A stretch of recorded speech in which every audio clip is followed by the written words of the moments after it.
Paano ba yan, attorney? May mga bagong pangalan na naman. Dati, pinag-uusapan natin sila Mickey Mango, favorite si Mickey Mouse, sabi mo pa nga, diba?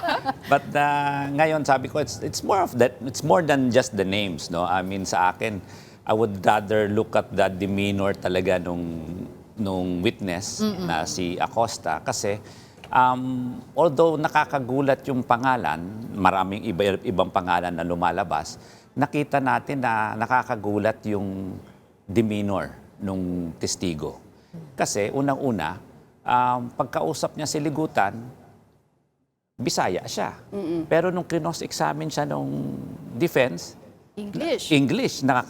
He understands Tagalog in English and replies in Tagalog in English. No? Mostly English pa nga.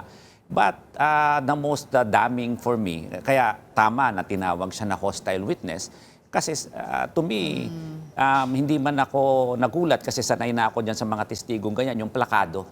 Ibig sabihin, well-rehearsed yung mga salita. At if you look at it, kahit anong tanong, hindi na responsive yung kanyang sagot kasi yung sagot niya, isa lang, pareho.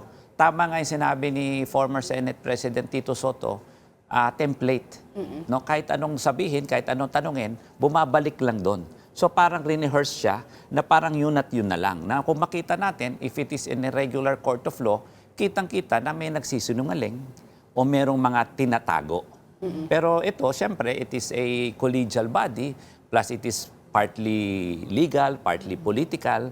So hindi natin alam kung paano na-appreciate yan ng ibang senator judges at yung ibang senator judges acting as defense lawyers. Pero attorney, despite Gina Acosta giving templated answers, was her testimony able to strengthen the case of the prosecution? Well, sa akin, as I said, no, klaro naman yung sinabi niya, even yung pagsabi na si Vice President yung nag-utos, di ba? So I think that is already clear. Malinaw yun at malakas yun.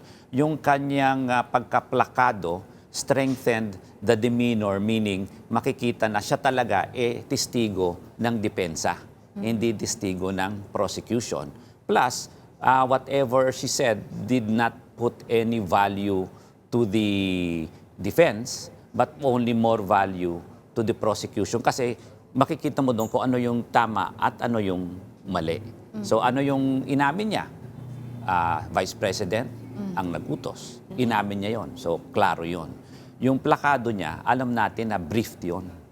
If I were the judge, kita ko na alam ko which of the statements were true and which of the statements are untrue or rehearsed.